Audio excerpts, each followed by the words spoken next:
Bismillahirrahmanirrahim. Assalamualaikum warahmatullahi wabarakatuh. Alhamdulillahirabbil alamin. Alhamdulillahirabbil alamin alladzi ja'ala as-salata tariqatan muttaqin wa ja'ala fiha qurratan sayyidil mursalin wa arkanid.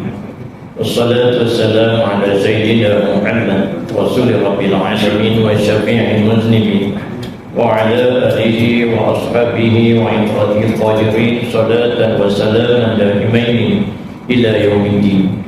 Allahumma ta'alaina hikmataka wa nashur alaina rahmataka min qada'i rahmatika ya arhamar rahimin. Rabbi yassir wa la tu'assir, Rabbi tamim bil khair, Rabbi shrah li sadri wa yassir li amri wahlul 'uqdatam min lisani yafqahu qawli wa saddid lisani wa hdi qalbi bi haqqi sayyidina Muhammadin sallallahu alaihi wasallam. Wa la hawla wa la quwwata illa billahil 'aliyyil 'azim. Alhamdulillahirabbil alamin. Para sidang jemaah muslimin muslimat tuan-tuan jemaah yang dimuliakan Allah Subhanahu wa taala, pertama mula puji syukur kita kepada Allah Subhanahu wa taala kerana dengan limpah izin Allah Subhanahu wa taala pada saat ini menempatkan kita berada di dalam ibadah kepada Allah, menuntut ilmu dan mengabdikan diri kepada Allah Subhanahu wa taala. Justru itu betulkan niat kita semata-mata kerana Allah Subhanahu wa taala. Jadi dan kehadiran kita sini kerana kita yakin dengan janjian-janjian Allah Subhanahu wa taala. Jadi kita berpegang teguh dengan apa yang Allah Subhanahu wa taala anjurkan, perintahkan kepada kita, wa may ya'tasim billah faqad hudiya ila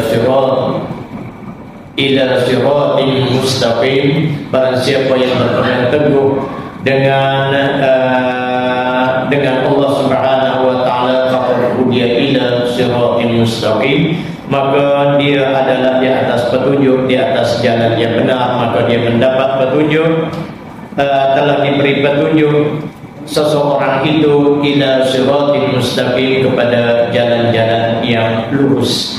Mudah-mudahan kita istiqamah dalam sembahyang berjemaah, dalam dalam ibadah, dalam menuntut ilmu dan ibadah-ibadah yang lain. Selawat dan salam atas junjungan Nabi Muhammad sallallahu alaihi wasallam, keluarga baginda dan para sahabat baginda. Allahumma shalli ala sayyidina Muhammad wa ala alihi wa ashabihi ajma'in.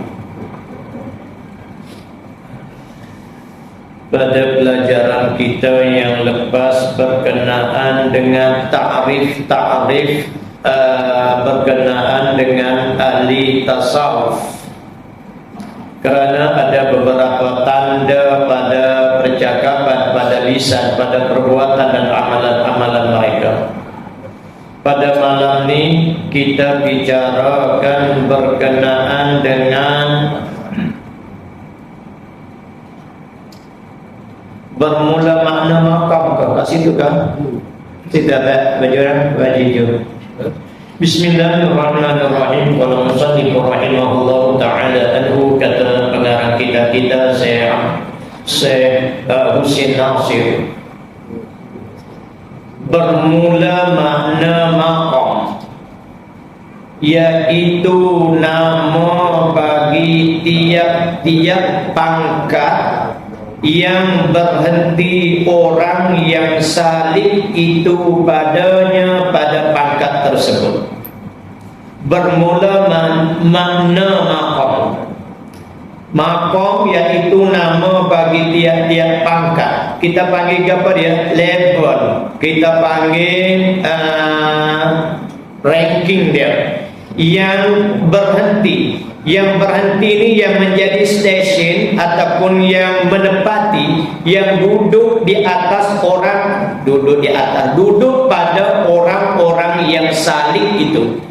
Orang salik itu menepati label ataupun kategori darjat mereka itu pada tempatnya itu, pada tempat perhentian orang yang salik. Apa itu orang yang salik? Yakni orang yang berjalan menuju kepada Allah Ta'ala. Mereka duduk kat situ padanya pada pangkat tersebut. Para jemaah yang dimuliakan Allah Subhanahu wa Ta'ala, ada perkara yang tak boleh sangat kita nak menjadikan sebagai cakapan-cakapan di kedai kopi lah kita kata, ataupun cakapan buat omongan-omongan, cakap-cakap biasa aja, tak boleh. Makam ini ada dua. Yang ini makam yang dinamakan makam asbab dan makam tajrid yang disebut awal di dalam kitab Hikam Syekh Ibn Athaillah. Makam ini dia ada dua makam. Yang ini makam asbab dan makam tajrid. Adapun makam asbab ni dia bagi bersebab lah. Pokok mana pun ada sebab musabab. Maknanya kena ada usaha ikhtiar daripada kita. Adapun makam tajrid itu ialah suatu kedudukan bagi setengah daripada setengah ahli tasawuf yang mereka itu berada pada makam tajrid. Makam tajrid ni apa dia? Ialah mereka penyerahan diri mereka 100% kepada Allah Subhanahu wa Ta'ala. Peringkat ini adalah dinaikkan oleh Allah Subhanahu wa Ta'ala melalui amalan-amalan, melalui ilmu dan keyakinan mereka terhadap seseorang itu. Akan tetapi realitinya, hakikatnya adalah diangkat oleh Allah Ta'ala itu sendiri kepada seseorang individu. Ialah hakikat gitulah kan, Allah Ta'ala lah yang mengangkat darjat level mereka itu kan. Kita nak angkat sendiri tak boleh. Bahasa kita cuma boleh lah kita buat-buat bercakap, masuk bakul angkat sendiri boleh lah, setakat kita nak cakap cara kita. Akan tetapi kedudukan level maqam ini adalah diangkat oleh Allah Subhanahu wa Ta'ala akan seseorang itu. Untuk pengetahuan para jemaah yang dimuliakan Allah Subhanahu wa Ta'ala, ketika perintah hijrah Nabi sallallahu alaihi wasallam kepada Madinah, lantaran itu para sahabat yang berniaga akan cakap, oh hilanglah pelanggan dia. Nah, bagi orang yang berusaha buat pertukangan, kita kata tak ada lah habis kerja kita, habis ada apa, kita nak kerja apa, nak pergi. Perintah daripada Nabi supaya pergi kepada Madinah, tinggalkan. Bagi orang yang ada harta, kaya ke apa nama ni, harta dan kekayaan, mereka kata habis harta ni. So mereka duk fikir panjang daripada, maka duk fikir-fikir kita lah al-manum sajalah. Tiba-tiba suruh perintah tinggal. Jangan kata harta benda yang banyak kaya-kaya, malahan rumah tangga pun kena tinggal juga. Daripada Mekah, kita duduk sekian lama dah masyarakat Mekah duduk mikir tu, bila mana perintah daripada Nabi nak supaya pergi kepada Madinah. Sambil-sambil duduk terfikir begitu,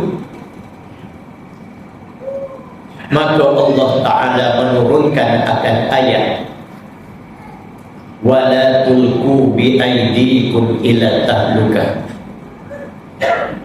Jangan campakkan diri kamu kepada kebinasaan. Apa maksudnya? Ini ayat ini jadi buah ceramah orang-orang ramai, ustaz-ustaz kita, para da'i, jadi buah ceramah dia. Tapi asal ayat itu diturunkan bila mana kepikiran bagai-bagai andaian kepada umat Islam ketika mana diperintahkan untuk berpindah kepada Madinah, maka Allah Ta'ala kata, wala, jangan campakkan diri kamu di dalam kebinasaan. Cerita apa mungkin tuan-tuan tak apa nampak lagi. Saat inilah yang nak dikatakan sebagai maqam tajrid.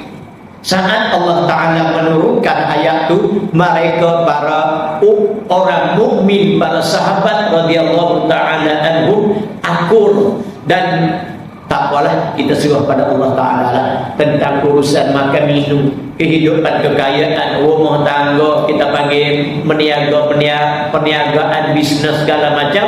Saat ini mereka pun berada di atas makam tajrid, yakni makam penyerahan diri mereka kepada Allah Subhanahu wa taala.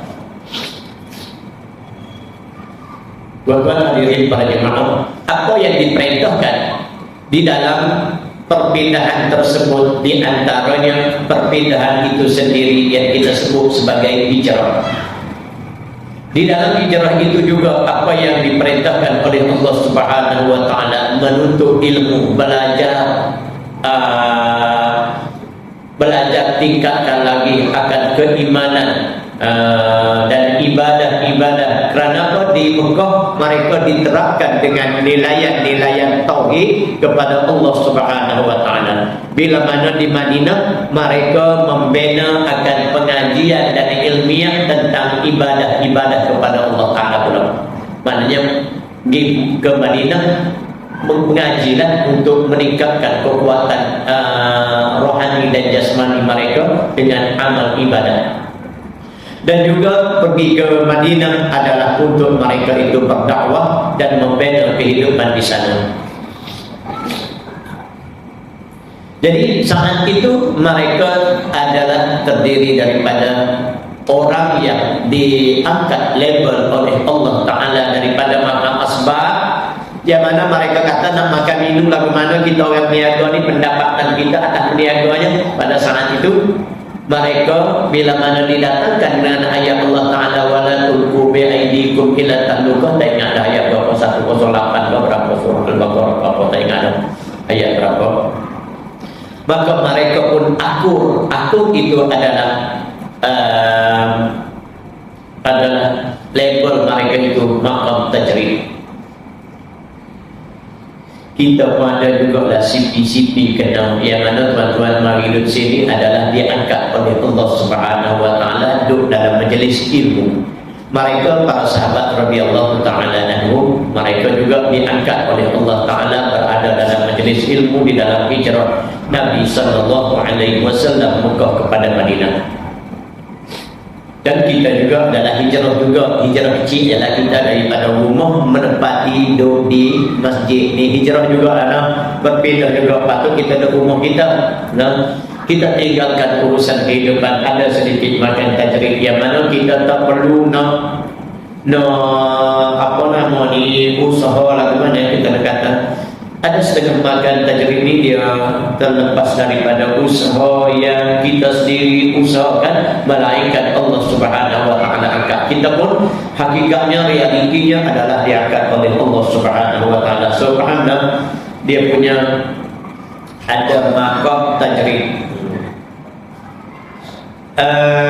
Ada lagi makan penyerahan. Dengan kata lain, makan tajrid ini adalah makam, label penyerahan diri 100% kepada Allah Subhanahu wa taala.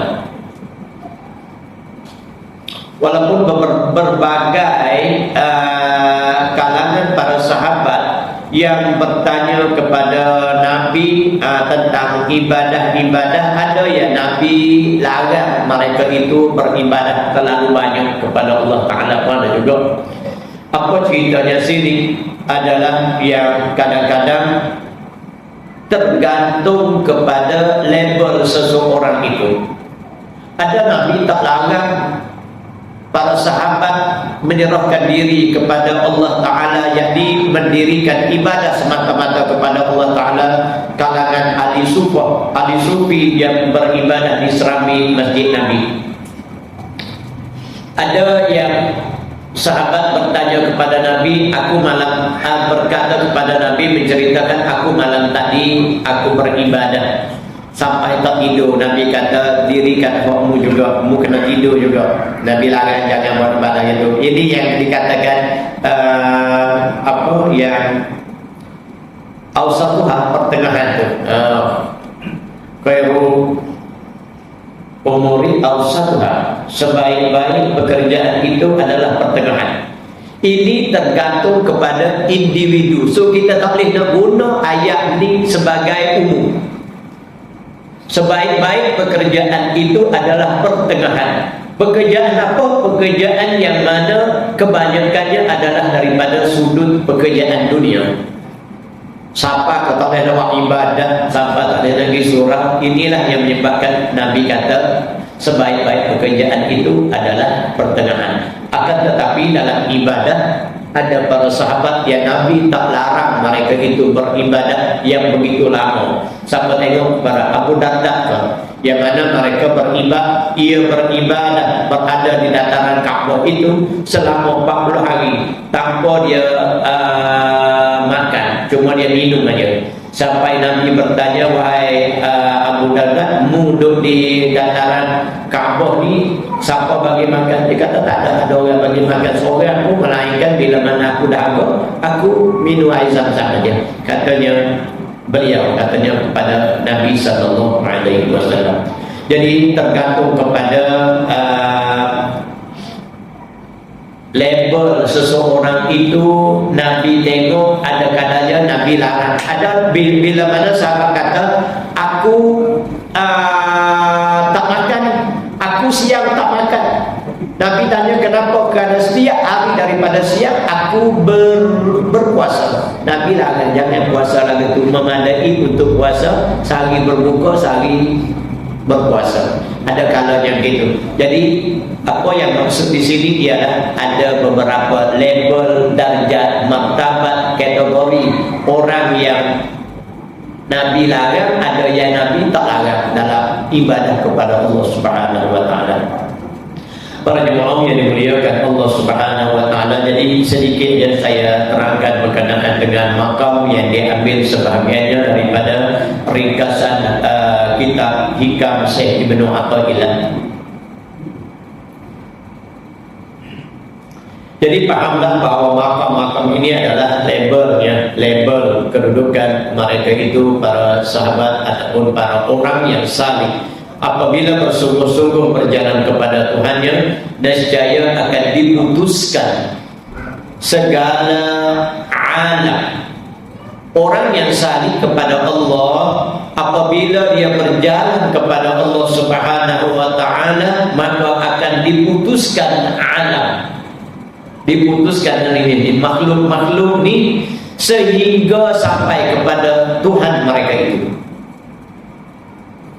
Diputuskan apa? Alam mulk, diputuskan alam nafsu mereka itu, diputuskan alam malakut, dan diputuskan alam arwah daripada mereka itu. Banyak lagi alam-alam lah, seperti mana apa yang pernah dikatakan oleh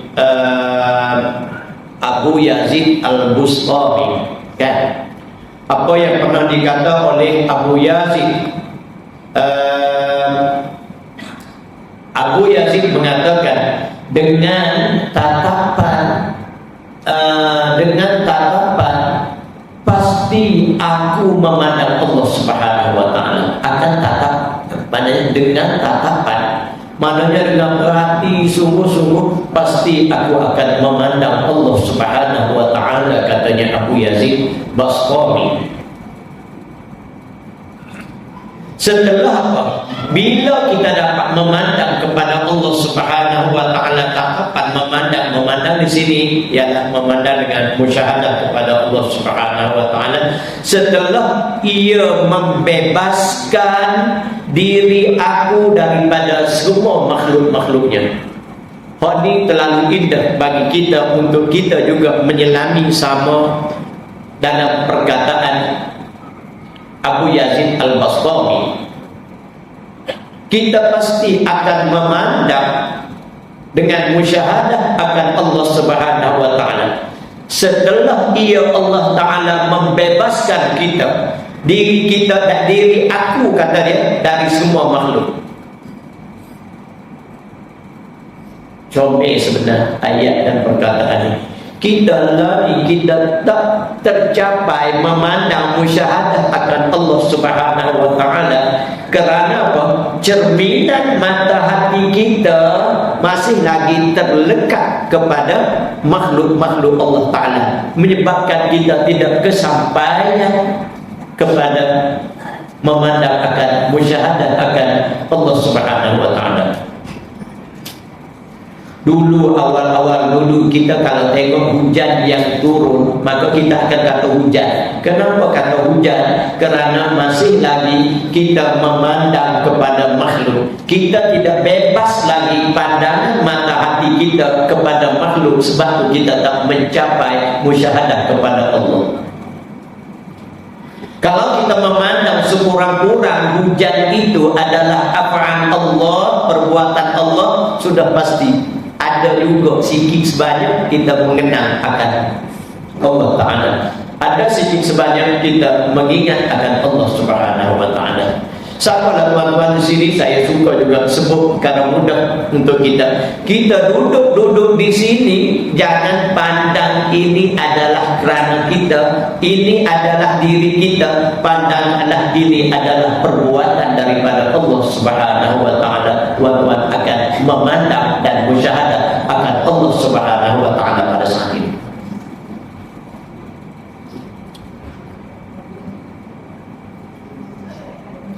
Bila mana Allah Ta'ala kita boleh memandang musyahadah akan Allah Subhanahu wa Ta'ala bila mana Allah Ta'ala menerangi diri aku, katanya Abu Yazid, dengan cahayanya, membukakan keajaiban-keajaiban, rahsia-rahsianya, dan menunjukkan aku akan kebesaran Allah Subhanahu wa Ta'ala kepadaku, memperlihatkan kebesaran Allah Ta'ala kepadaku. Pada saat itu aku pasti akan melihat musyahadah akan Allah Subhanahu wa Ta'ala.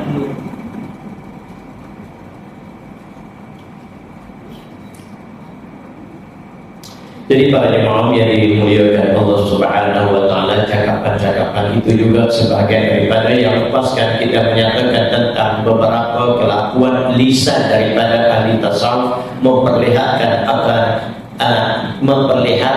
akan maqam mereka itu ataupun label-label mereka itu. Okey, baik, kita kembali balik kepada pelajaran kita. Dan tidak sah berpindah ia daripada makam yang ada ia padanya kepada makam yang di atas, melainkan apabila sempurna ia dengan segala hak yang bergantung ia dengan makam yang ada ia padanya. Tidak sah maknanya tidak boleh berpindah. Ia seseorang yang salih. Tidak boleh berpindah, maknanya tidak boleh berpindah dengan sendirinya daripada makam yang ada ia padanya pada makam tersebut kepada makam yang lebih atas lagi, yang ranking tertinggi, melainkan apabila sempurna ia seseorang itu dengan segala hak-hak yang bergantung dengan makam yang ada ia padanya.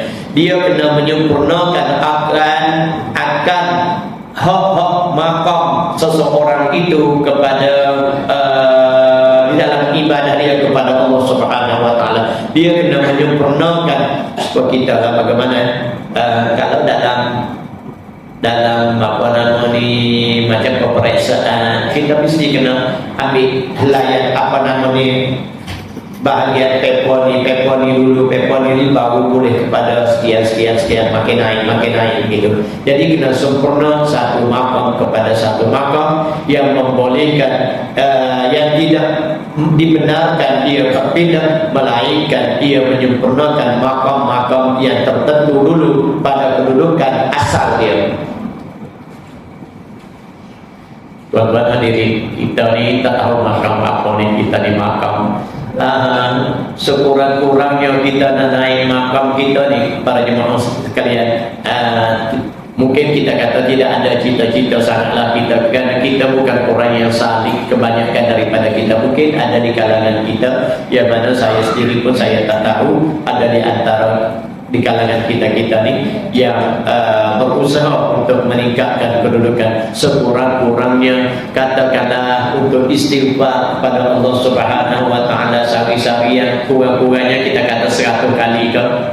Astaghfirullahaladzim wa atubu ilaik. Astaghfirullahaladzim wa atubu ilaik. Astaghfirullahaladzim wa atubu ilaik. Astaghfirullahaladzim wa atubu ilaik. Sekurang-kurangnya istighfar pendek pun tak pada, sekurang-kurangnya sampai seperti mana apa yang Nabi kata, aku beristighfar 70 kali, ataupun aku beristighfar, ada kata hadis yang lain kata 100 kali. Sekurang-kurangnya kita begitu. Nah, zikir-zikir pribadi kita juga tingkat dari hari pada hari. Malam ni juga tekad aku nak istighfar 100 kali malam ni. Bermula malam ni istighfar pendek pun tak apa. Kalau istighfar panjang tak apalah. Astaghfirullahaladzim alladzi la ilaha illa huwal hayyul qayyum wa atubu ilaih. Istighfar pendek tak apa. Astaghfirullahaladzim wa atubu ilaih. Astaghfirullahaladzim wa atubu ilaih. Malah ni kalau kita tak ambil langkah untuk berbuat demikian, maka kita tidak akan ada peningkatan dalam kedudukan ataupun maqam level yang kita duduk pada hari ini.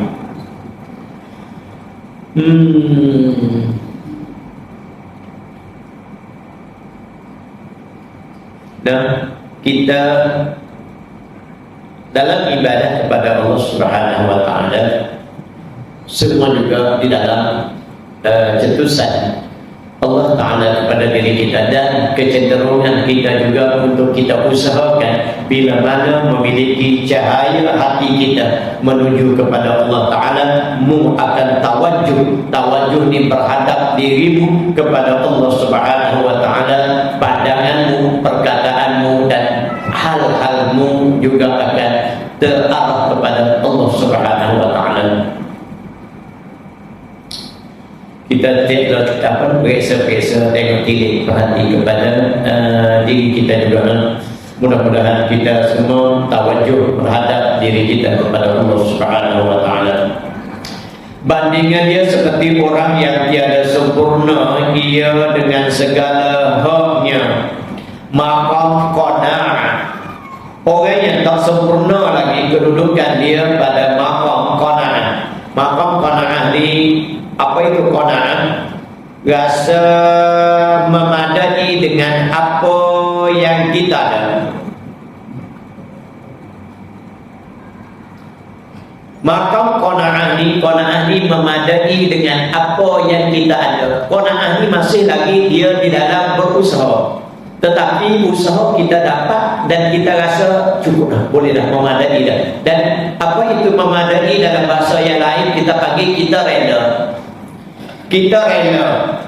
Bahasa yang lain lagi selain daripada kita kata kita rela, kita rasa puas hati dah.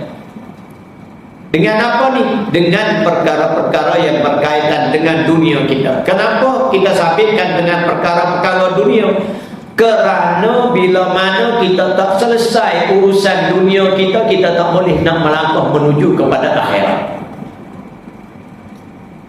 Kenapa? Kerana hati kita duk gila dengan dunia lagi. Hati kita duk mabuk dengan dunia lagi. Kerana ketepatan hati kita cuma satu tumpuan. Bila mana mu duk serabut dengan urusan dunia kita, aku duk serabut dengan urusan dunia kita, maka terabai, malahan terbabas daripada urusan akhirat kita. Jadi untuk selesai, mu kena rasa memadai, berasa cukup. Terutama dalam mencari rezeki. Kenapa beberapa dia panggil awari, perkara yang menghalang kita kepada ibadah. Salah satu yang mula-mula adalah rezeki, menghalang ibadah. Kalau kita orang bertukar, kebetulan kalau semaya asar, kita kata nak pergi pukul 5, lah ni asar berapa? 4.23 4.25. Kita kata nak pergi pukul 5 dan semaya asar berjemaah, tak ada. Sebab apa? Kerana kita nak kejar rezeki, kerana kita nak kejar urusan kehidupan dunia kita. Hati kita boleh buat amal ibadah tak boleh, perlakuan boleh tak boleh. Sebab apa? Kerana kita duk berurusan dengan urusan dunia. Sebab apa? Kita tak qanaah pada ketika itu, kita tak memadai.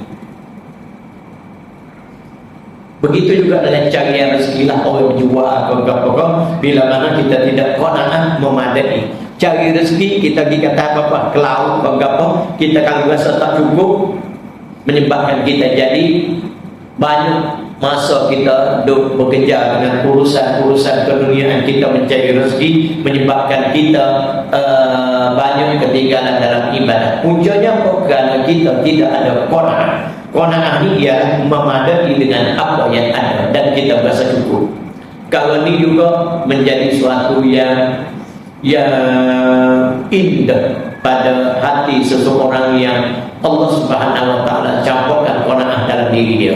So kita tidak jadi seram. Kita tidak jadi seram. Nak kalau dalam bentuk yang ada ranking dan pangkat dalam kehidupan, terutama tentera orang, kalau kita duduk bekerja pangkat, kita tak rasa qanaah, kita tidak akan merasai puas hati. Kita kalau ada gaji sekian-sekian, ada duit sekian-sekian, kita tak berasa memadai, kita tidak akan berasa puas hati. Kita berasa kecukupan. Tak apalah ada gaji sebanyak ini, kena cukup. Aku berasa alhamdulillah cukup banyak ini. Kalau kita ada pangkat, pergi yang pangkat orang lain, ni dalam bahasa Nabi skop dah naik pangkat apa, kita duduk tahun tinggi lagi, tak apa, kita qanaah. Qanaah ni menyebabkan kita jadi tak seram, kita jadi rela, tidak menjejaskan, hati kita tidak hilang tumpuan kepada ibadah. No? Cakap mudah tetapi bila mana Allah Ta'ala mencapai sar dalam hatimu, pada saat itu mu menjadi, kita panggil bahasa takwa, rela, sukacita, kita tak ada masalah, kita rasa puas hati dah kita dengan keadaan itu. Orang yang tak sampai, maka orang yang tidak sempurna maka qanaah dia, maka tiada sah berpindah dia kepada makam tawakal. Dia tak boleh nak berpindah kepada makam tawakal.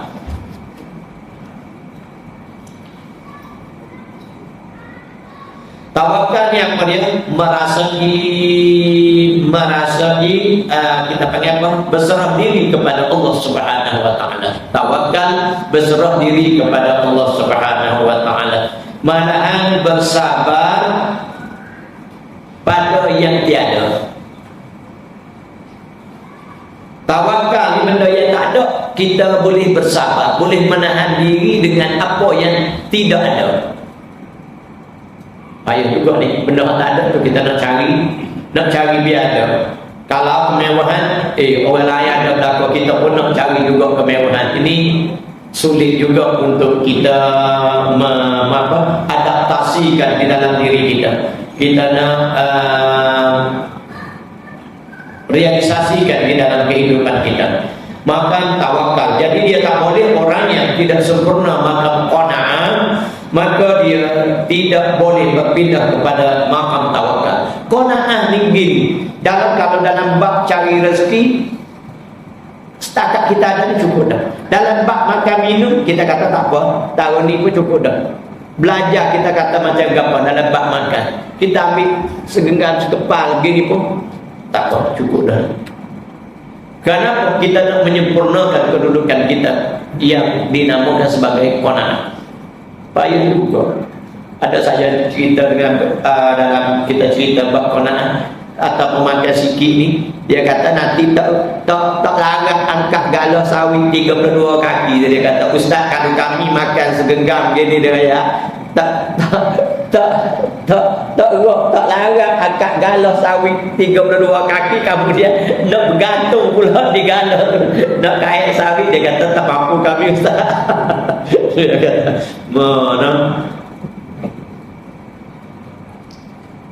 kita masih lagi sebenarnya apa yang awal kita cakap tadi, masih lagi cerminan hati kita bergantung kepada makhluk makan, kekuatan pada makan, kita katakan kekuatan pada tenaga kita. Pada realitinya itu semua adalah pandangan mata hati kita masih lagi memandang kepada kepada apa? Kepada makhluk. Sebab itu kita tak nampak, tak mencapai musyahadah kepada Allah Subhanahu wa taala. Kita tak boleh merenung rahsia hakikat diri kita pada saat itu. Apa yang kita nak renung ialah katakan diri kita adalah yang memberi kekuatan adalah Allah Subhanahu wa taala. Nak pilih daripada ni. Begitu juga nak azan. Mana lagi dah? Nak cepat-cepat sikit ni.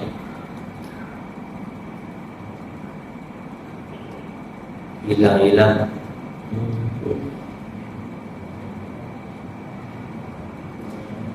Dan jika tiada sempurna ia dengan segala hak yang makam tawakal, maka tidak sah dia berpindah kepada makam taswid.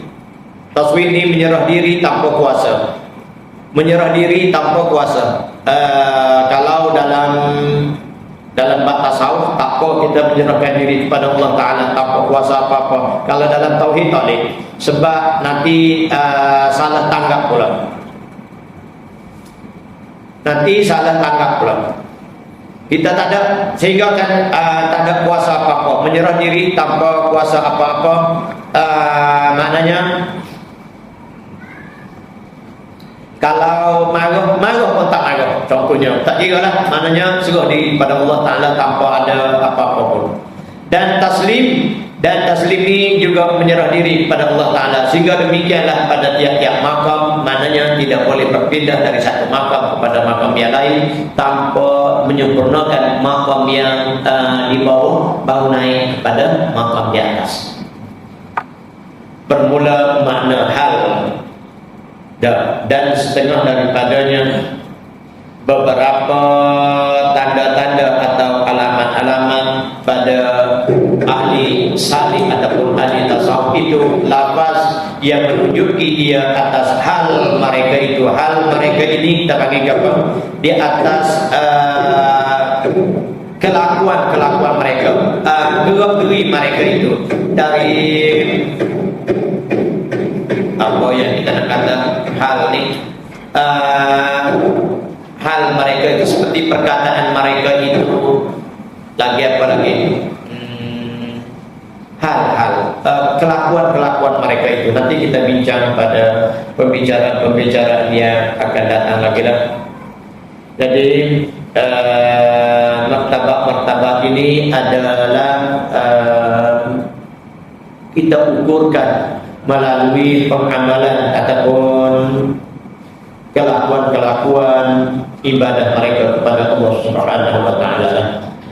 Jadi setengah daripadanya ialah lafaz, tanda, alamat, apa nama ni bagi ahli tasawuf itu ialah lafaz yang menunjuki, yang memperlihatkan dia atas hal mereka itu ahli tasawuf. Wallahu a'lam. Cacat-cacat terkasar-kasar sepanjang keberadaan saya di sini, nyata pasti kelemahan pada diri saya yang baik adalah daripada Allah Subhanahu wa taala. Maka sukacita saya diberi teguran dan diberi tunjuk dan diberi saranan yang lebih sempurna lagi. Kiranya ada yang terkurang, tak elok, tak sempurna. Mudah-mudahan dijadikan kita sebagai ilmiah buat diri kita semua. Akhir kalam, wabillahi taufiq wal hidayah. Assalamualaikum warahmatullahi wabarakatuh. Bismillahirrahmanirrahim. Alhamdulillahi rabbil alamin. Wassalatu wassalamu ala sayyidina Muhammad wa ala alihi wa sahbihi ajma'in. Allahumma innaka 'afuwwun karim tuhibbul 'afwa fa'fu 'anna wa al-walidina wa li jami'il muslimina wal muslimat wal mu'minina wal mu'minat al-ahya'i minhum wal amwat. Allahumma inna nas'aluka 'ilman nafi'an wa 'amalan mutaqabbalan wa rizqan halalan tayyiban. Allahumma nawwir qulubana bi nuri hidayatika kama nawwartal arda bi nuri samsika abadan bi rahmatika ya arhamar rahimin. Wa sallallahu ala